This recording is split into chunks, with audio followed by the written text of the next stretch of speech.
Hello everybody and welcome back to Let's Play Star Trek Online on the KDF side, and we are here with a new character, Mr. Happy, and we are continuing, which literally is the tutorial, but not.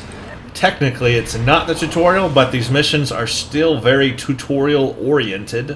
In the last mission we played Duties of Command and the hunt is on. We are after Drake, who has escaped.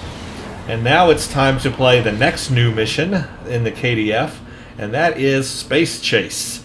And we'll see how long that mission goes. If it's not long enough, we'll add Manhunt to it. If it is, then we'll just make it a separate video. But those are the three we have left here, is Space Chase, Manhunt, and Friend or Foe. But we're going to do Space Chase first. So, it says, after a Federation spy escapes Kronos in a shuttle, you are sent to track him down and bring him back for questioning. You need to go to Borath and recapture that prisoner. So let's do that. This is the warden speaking, and it's already accepted, so let's do that then. Okay, we need to go to sector space. So basically, in a way, this is now telling us that sector space is a thing and exists. So if you are a new player playing this game, it would the natural progression. You are now in sector space. Here ships travel at warp speed between systems. Combat does not take place in sector space. So that's perfect. Use M to open up the map for sector space. You can click on a system to plot a course and set your ship to automatically fly to it. That's perfect because Click even to more. order your crew to plot a course to your next mission. So there you go. A lot of pop-ups there, but basically, even though these are not tutorial missions, they really are kind of tutorial missions because they're still telling you new things about the game that a new player would not know. For example, sector space. Now we've been introduced to it for the first time as a new player. Excuse me. Now we know that we can bring up M and map ourselves to where we need to go. And here's the circle. We're going to go to Borath. So that's very cool. I'm glad they added that to the KDF side. A lot more in-depth than it ever used to be. However, I still feel the Federation side is a little more in-depth currently. From what I heard, the KDF tutorial and these new missions came out during Legacy of Romulus. And the Federation tutorial, of course, came out during Season 8. So that means the Federation tutorial was made after the KDF tutorial, or these new missions. And what has happened is that the user feedback from the Federation tutorials, the user feedback from the KDF tutorial and these new missions went into the Federation tutorial and made it better. So that's why the Federation tutorial feels more in-depth and more about telling us exactly what we need to know. Certain things were left out of the KDF tutorial, but they went into the Fed tutorial. So really what needs to happen is that Cryptic needs to go back and update the KDF tutorial again, which they actually did in Season 8 because they added Michael Dorn, but they actually need to go back and add more to it to make it more in-depth like the Federation tutorial based on all the feedback they got. So maybe that update will happen in the future. Right now there's nothing planned, but I would like to see that happen because while the KDF tutorial is a million times better than it used to be, it still isn't quite up to the in-depthness, if that's a word, of the new Federation tutorial in Season 8. Anyway, that's me just stretching time there while our ship slowly gets to the Borath system. Yeah. And this little thing that keeps glowing green here, I'm going to make it go away. All you have to do is read what's new in Season 8, and then it will go away. That was bothering me. And we'll just minimize chat for the rest of these videos, I guess, so that we don't have any distractions. And yeah, we're slowly getting there. Passing the Gorath system, and we will soon be entering the Borath system.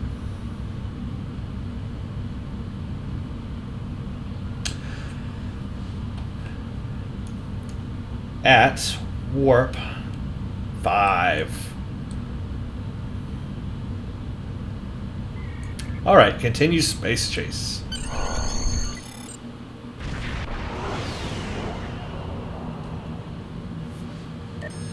Captain, the warp trail ends here. What are your orders? Let's see. Scan every inch of the system until we find him, or put out a wideband hail on all channels. I want to let him know who he's dealing with. Interesting that we have two choices here. I'm not sure what the consequence of either one will be, or if there are consequences, or if it all leads to the same answer. Pretty much, so far I've found out, no matter how you answer these questions, or which way you go in what path you want to take, pretty much the answer is always funneled into one direction. So probably doesn't matter what I choose, but I'm going to try to choose something that a Klingon would say. The Federation would scan. That's all they do is scan stuff. Scan this, scan that, blah blah blah. The KDF is like, I'm going to let you know who I'm dealing with, so let's try that. Open hailing frequencies. If he's out there, he'll hear us. Kapla! Sir, I recommend modifying the navigational beacons in this system to amplify our efforts in locating the prisoner. Move to Nav 1. So now we're learning about nav points and waypoints and how to get to those in space. So that is awesome. That is definitely useful for new players so that you can figure out where to go in space. Modify the first beacon.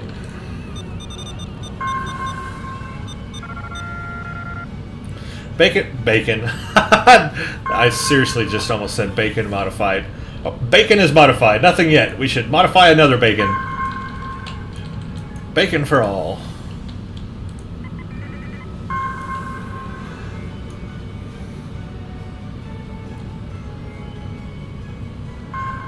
Modify bacon.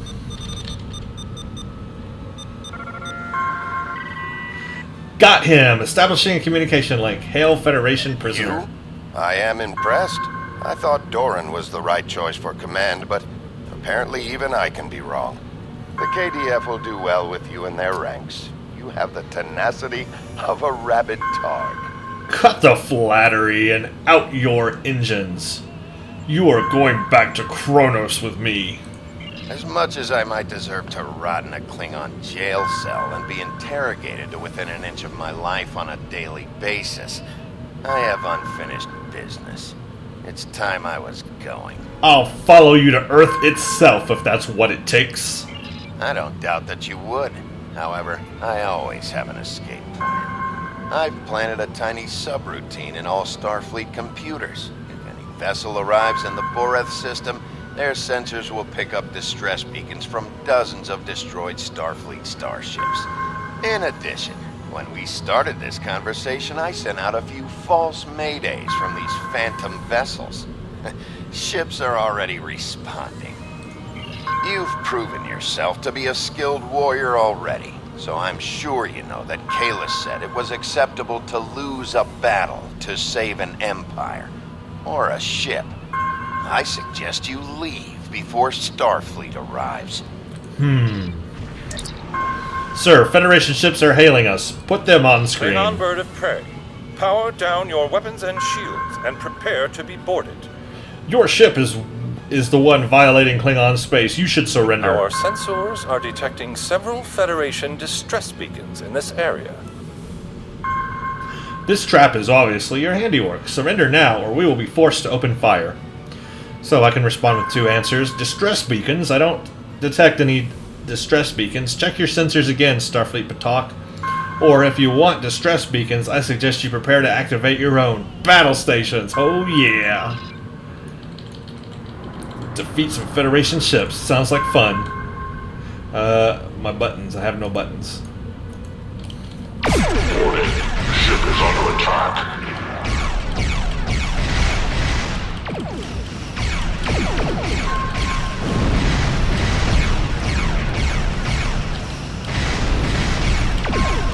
Target shields have failed. I wasn't prepared for combat, but I will survive.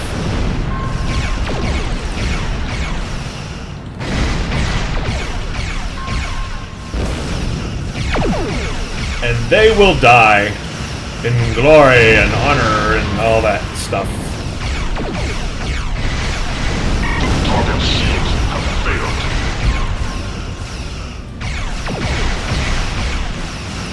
Nice. They're just weak old Miranda classes. Another Starfleet vessel has entered the system. Where? What? How? When? It's renown, something. Well, you too shall die. I will cloak and decloak, and I will surprise you, and you will not know and expect me. And then bad things will happen to you. I'm on attack mode. I'm on auto fire, and I'm ready to take down the Patak. Warning, ship is under attack.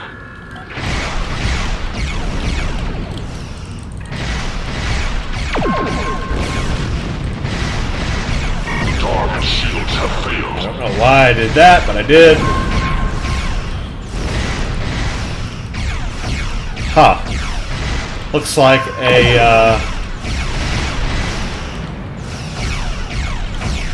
looks like they have no chance. Come with my little bird of prey. I can defeat that ship. Wow. That's an assault cruiser. And I beat them with my bird of prey. Sir, we've got another contact on the scanners. How many ships does Starfleet have in our sector? Holy mother load. So I wonder if the other option would have led to a firefight. I don't know. But I got one, that's for sure. Yeah, I know my shields are failing. I got 3 ships on me.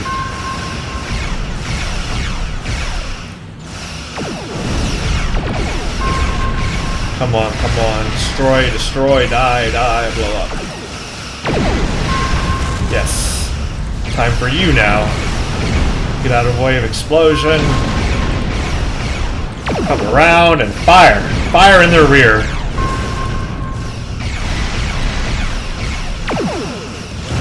Get him where it counts. Got him. Now you, sir, shall die.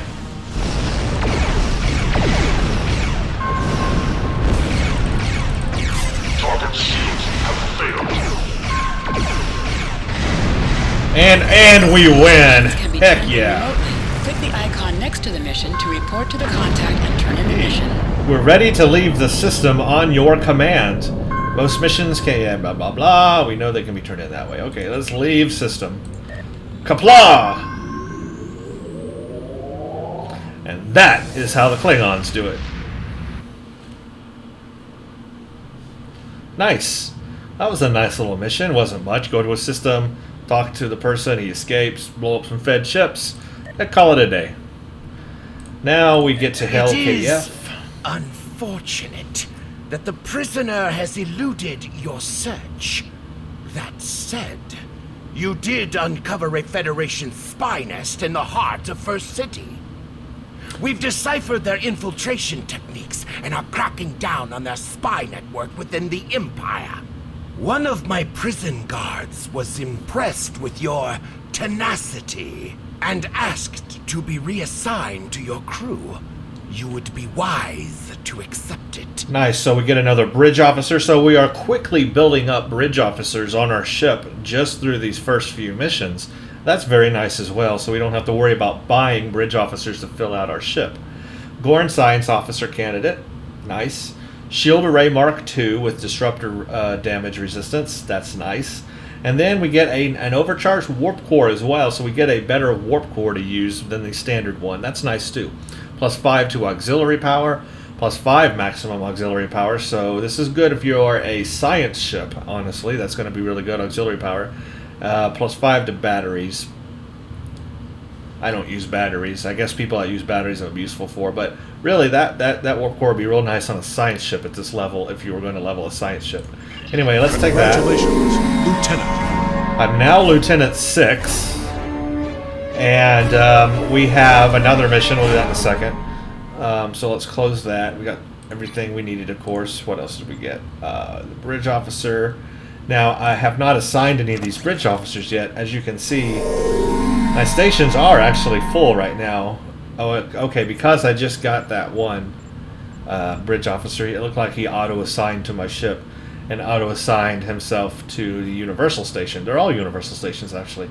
That's interesting. So the starter ship is actually really nice, having all Universal console slots. Of course, you're probably just going to want one Science, one Engineer, one Tactical anyway, but having all Universal slots, I mean, that's nice. So you could have all Tactical if you wanted, or all Engineering, or all Science. Okay, cool. So now we got 3 bridge officers. We got an engineer, a tactical, and a science. So they are really doing a good job here right at the beginning of the KDF career now. Much better than it ever used to be. This is way better. All right, let's look at the next mission. It's called Manhunt. Okay, so basically in Space Chase, and I do believe this is Drake, he escaped, as usual. He has a backup plan, and he got away, but I assumed he would have to anyway. We can't hold him because he shows up on the Federation missions and the Romulan missions, and maybe even KDF as well. So he has to get away. So anyway, none of that was unexpected, but it was fun. But it looks like we're still doing chase stuff. It looks like the chase leads us to Rurapente, which is a penal colony. Okay, that is really cool. Nice throwback to Star Trek 6 there with when Kirk and McCoy were imprisoned on Rurapente. That is very cool. So I'm actually going to save this for the next video. We're going to call this the end of this video, and we'll just make this whole video just be Space Chase. And that kind of is just a nice little package there. And then we'll do the next one, and I just noticed there's actually a jump in the minimum rank. The minimum rank is Lieutenant 4 for Space Chase. However, you have to be a minimum rank Lieutenant 6 for Manhunt. So if you are not a Lieutenant 6 by now, you could not do Manhunt. You would have to do a little something else. But I guess I haven't done anything extra. I've just been doing everything in order, and it has taken me to level 6, halfway up, in fact. So I guess you'll have enough skill points by that time, or XP by that time, to do Manhunt without having to do anything in between. But that's weird how there's a jump there. You need to be Warrior 3 for this one. You need to just be Warrior for this. Then Lieutenant 4, and then Lieutenant 6. So that's weird that there's a jump. And then Lieutenant 7. So that's kind of strange, but anyway. Alright, well, I hope you all enjoyed Space Chase. That was very cool. Got to destroy some Fed ships. I do wonder what the other choice would do, however, if you chose the other option. If you would still have to fight those Federation ships. I may replay it and just comment on that if I can replay it and see, because I'm curious if there are other options. That's one thing they're starting to do now, is give you different paths and choices that you can make in the game, but usually they don't lead to a lot of difference. But if they start doing that, where you have different consequences and stuff for that, that's awesome, and I'd like to see the game head in that direction. Anyway, that's off topic. Thank you all for watching Space Chase, and stay tuned for the next. It will be Manhunt.